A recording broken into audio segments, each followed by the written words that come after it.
Autumn Leaves, edited by Anna Wales Abbott. Lines written at the close of Dr. Holmes's lectures on English poetry.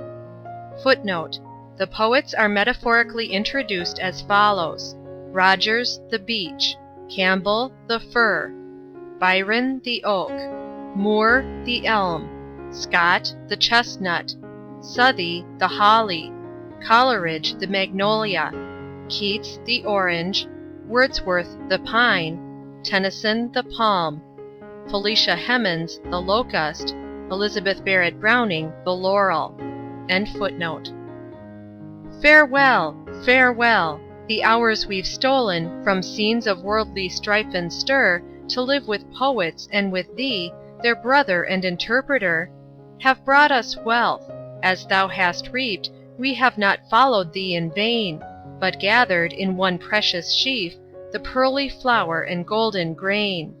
For 12 bright hours, with thee we walked Within a magic garden's bound, Where trees, whose birth owned various climes, Beneath one sky were strangely found. First in the group, an ancient beech His shapely arms abroad did fling, Wearing old autumn's russet crown Among the lively tints of spring. Those pale brown leaves and winds of March Made vocal 'mid the silent trees, And spread their faint perfume abroad, Like sad, yet pleasant memories. Near it, the vigorous, noble fir Arose, with firm yet graceful mien, Welcome for shelter or for shade, A pyramid of living green.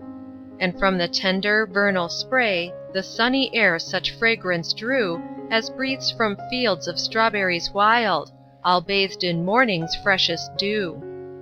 The oak, his branches richly green, Broad to the winds did wildly fling. The first in beauty and in power, All bowed before the forest king. But ere its brilliant leaves were sere, Or scattered by the autumn wind, Fierce lightnings struck its glories down, And left a blasted trunk behind. A youthful elm, its drooping boughs In graceful beauty bent to earth, As if to touch, with reverent love, The kindly soil that gave it birth. And round it, in such close embrace, Sweet honeysuckles did entwine, We knew not if the south wind caught Its odorous breath from tree or vine. The chestnut tall, with shining leaves, And yellow tassels covered o'er, The sunny summer's golden pride, And pledge of autumn's ruddy store, Though grander forms might near it rise, And sweeter blossoms scent the air, Was still a favorite 'mongst the trees That flourished in that garden fair. All brightly clad in glossy green, And scarlet berries gay to see, We welcome next a constant friend, The brilliant, cheerful holly tree. But twilight falls upon the scene, Rich odors fill the evening air, And, lighting up the dusky shades, Gleam the magnolia's blossoms fair. The firefly, with its fairy lamp, Flashes within its soft green bower, The humming sphinx flits in and out, To sip the nectar of its flower. Now the charmed air, more richly fraught, To steep our senses in delight, Comes o'er us as the orange tree In beauty beams upon our sight, And, glancing through its emerald leaves, White buds and golden fruits are seen, Fit flowers to deck the bride's pale brow, Fit fruit to offer to a queen.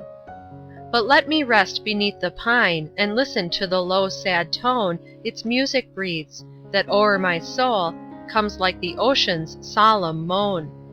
Erect it stands in graceful strength, Its spire points upward to the sky, And nestled in its sheltering arms The birds of heaven securely lie. And though no gaily painted bells, No odor-bearing urns are there, When the west wind sighs through its boughs, Let me inhale the balmy air. The stately palm in conscious pride Lifts its tall column to the sky, While round it fragrant air plants cling, Deep stained with every gorgeous dye. Linger with me a moment where The locust trembles in the breeze, In soft transparent verdure dressed, Contrasting with the darker trees. The humming bird flies in among Its boughs, with pure white clusters hung, and honey bees come murmuring where its perfume on the air is flung. A noble laurel meets our gaze, ere yet we leave these alleys green. 'Mongst many stately, fair, and sweet, the Daphne odora stands a queen. May 2, 1853. End of Lines written at the close of Dr. Holmes's Lectures on English Poetry.